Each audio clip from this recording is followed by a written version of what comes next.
I still remember the exact moment my world tilted on its axis. We were sitting in my parents' living room, my fiancé smiling politely as if nothing was wrong, my mother perched on the edge of the couch like a queen passing judgment. I had no idea what was coming. One minute we were discussing the wedding guest list. The next, she looked at me with this cold certainty and said, "I think marrying him isn't the best choice. You'd be happier with my son." I blinked. The words didn't register at first. My fiancé's eyes met my mother's, and in that brief glance, I saw it all. The agreement, the conspiracy, the betrayal. I had dedicated years to this relationship, endured countless sacrifices, supported her dreams, and celebrated every little milestone with her.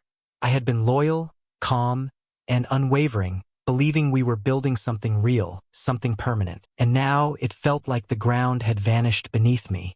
The room was quiet except for my racing heartbeat. I tried to speak, to ask why, to make sense of the impossible, but the words caught in my throat. Her polite smile didn't waver. My mother leaned back, satisfied, her words slicing sharper than any insult. "He'll give you what he never could." I froze, staring at them both, but what my mother said next made my blood run cold. From the very beginning, I thought I had found the woman of my dreams. We met at a friend's party, and while everyone else was loud and reckless, she stood out, elegant, composed, smiling at me in a way that made the rest of the room fade into the background. I wasn't the kind of man who fell quickly, but with her, it felt inevitable. We went from casual conversations to late-night drives, from holding hands to talking about building a future together. I poured everything I had into that relationship. When she struggled at work, I stayed up with her, proofreading reports and brewing coffee.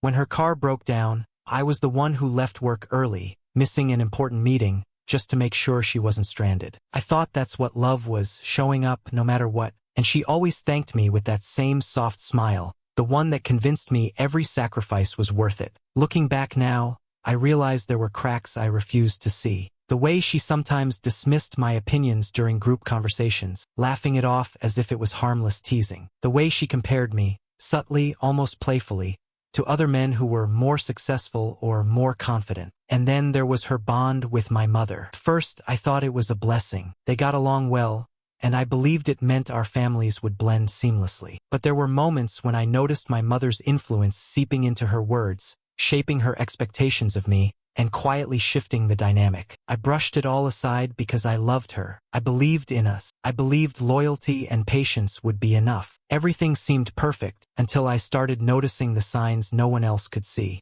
At first, it was small things, harmless, or so I told myself. During a family dinner, she casually remarked that my brother seems to have his life more together, and laughed like it was a joke. I forced a smile, brushing it off, but the words lodged in my chest. Later, my mother joined in, quietly suggesting that I might not be ambitious enough to provide the kind of future she envisioned for her daughter. I felt like the room was shrinking around me, the air thick with judgment I hadn't invited. The moments kept piling up. She would make little comments about my choices, my job, my habits, even my way of speaking, in front of friends, framing them as teasing, but the sting was unmistakable. Once, at a casual game night, she mocked a mistake I made in front of everyone, then gave me that half smile that said, "See, he's not good enough." I laughed along, trying to maintain composure, but inside I was crumbling. It wasn't just the public slights. I began noticing secretive texts. Her phone screen angled away from me when she laughed softly. She claimed they were harmless friends, but the late-night conversations with my brother grew harder to ignore. At first, I told myself I was imagining things. My loyalty demanded I trust her. My heart refused to see betrayal in the people I loved. Then came the whispers. I overheard my mother, in a tone so casual it cut deeper than a scream, suggesting to her that he might never give you what you deserve, planting doubts she knew I'd never see. And the way she would glance at my brother, lingering just a little too long, laughing at jokes I didn't understand. It was deliberate, subtle, a betrayal in slow motion. Arguments erupted over trivial things, each one leaving me questioning my own sense of reality. Family dinners became tense, every smile hiding something, every word weighted with hidden meaning. My fiancé's affection felt conditional, as if my failures were quietly catalogued for her amusement. The person I loved, the person I thought I could rely on, was transforming in front of me, guided by my mother's invisible hand. I wanted to confront them, to demand the truth, but every attempt dissolved into confusion, excuses, and gaslighting. I began losing trust in my own perception, wondering if I was overreacting or being paranoid. And then, one night, I caught a glimpse of a message on my fiancé's phone. A message not meant for me, but for him, my brother. I couldn't believe what I overheard, but nothing could have prepared me for what came next. It all came crashing down on a Friday evening. I had gone over to my mother's house under the pretense of discussing the final details of our wedding guest list. My fiancé was there too, chatting casually with my brother in the kitchen. At first, everything seemed normal, but then I noticed the way they exchanged glances. Quick, loaded, secretive. Something felt off. My stomach twisted as I edged closer, pretending not to listen, and that's when I heard it. Words I wasn't supposed to catch. "She's making a mistake," my mother said softly, almost pleading. "He'll never give you what you need, but my son, he can." My chest tightened, and time slowed. Every year of loyalty, every sacrifice, every promise I had held dear suddenly felt meaningless. I stepped forward, voice shaking, trying to understand. "What are you talking about?" I demanded. They froze. My fiancé's face was unreadable, her usual warmth replaced by a strange calmness. My mother, ever composed, gave me a measured smile. "I'm just trying to help her see the truth," she said, her tone sharp, dismissive, as if I were the one overreacting.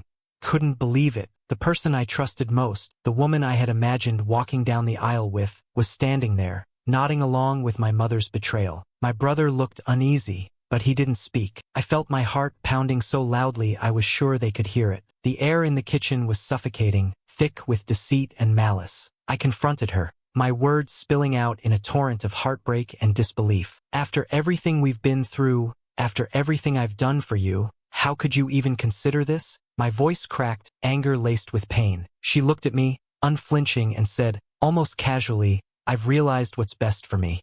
You can't give me what I want, and he can." The walls seemed to close in around me. I tried to understand, to reason, to find some explanation that made sense. But there was none. Every memory, every laugh we shared, suddenly felt tainted. The betrayal was absolute, deliberate, and orchestrated with precision. My mother interjected, her voice cutting through the haze of my emotions. "We only want what's best for her. You can't compete with him, and you never could." The words hit me like a freight train. I wanted to scream, to fight, to make them see the damage they had done, but all I could do was stand there, frozen, my hands trembling. And then she said the words that made me question everything I believed in. "He'll give you what he never could." The days after that night were a blur of disbelief and humiliation. Friends called, confused and concerned, sensing something was wrong even though I struggled to explain. Some tried to mediate, others offered quiet support, but every conversation seemed to highlight how alone I felt. Even my coworkers noticed a change,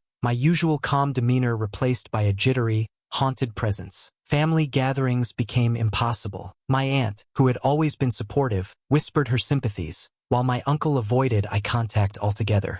Every smile, every casual question felt like a reminder of the betrayal I couldn't escape. And yet, through the haze of embarrassment and heartbreak, I found an unexpected kind of solace in strangers. I posted a version of the story anonymously on Reddit, hoping for perspective. The responses poured in almost immediately. "NTA, your mother and fiancé are manipulative and toxic. Cut them both off. Loyalty isn't just about what you endure, it's about who values you. You deserved better. This isn't about you failing, it's about them choosing deception over honesty." Reading the comments, I felt a strange mixture of vindication and sadness. Here were people who didn't know me, yet they understood the depth of my loss, the humiliation, and the injustice. Their words gave me courage I hadn't realized I needed, a reminder that my value wasn't defined by their betrayal. Even in real life, the reactions reinforced the story's weight. Friends expressed anger toward my fiancé, disbelief at my mother's audacity, and admiration for my composure despite everything. Each conversation, each supportive nod, was a small balm to a wound that felt impossibly deep. The moral outrage surrounding the story made me realize how abnormal this level of deceit was, how carefully it had been orchestrated, and how critical it was for me to reclaim my dignity. And yet, the path forward was murky. Every interaction with them carried a sting of betrayal. Every shared memory felt poisoned. The emotional turmoil wasn't just about heartbreak. It was about trust shattered, family ties corrupted, and the life I had imagined slipping away. I knew I had a choice to make, but walking away wasn't as simple as it seemed. After weeks of heartache and sleepless nights, I finally made the decision to step away.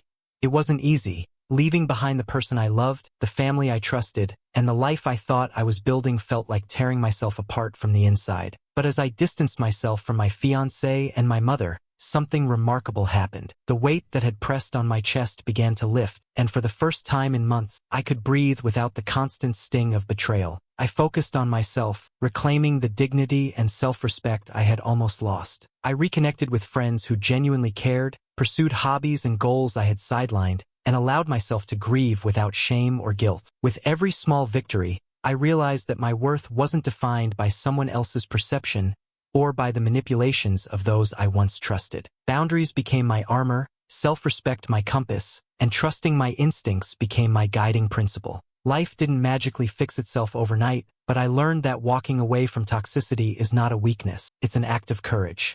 I discovered strength in solitude, clarity in reflection, and hope in the possibility of new beginnings. The betrayal that once consumed me gradually transformed into a lesson I carry with me. Loyalty is sacred, but it must be mutual. Love is real, but it should never come at the cost of your dignity. And sometimes the hardest choices lead to the most profound growth. I can't pretend the pain disappears completely, but I now face the future with open eyes and a heart ready to protect itself. I've learned to value myself first, to listen to my instincts, and to never let anyone diminish my worth again. I never expected betrayal to come from two people I trusted most, but life had one last lesson for me.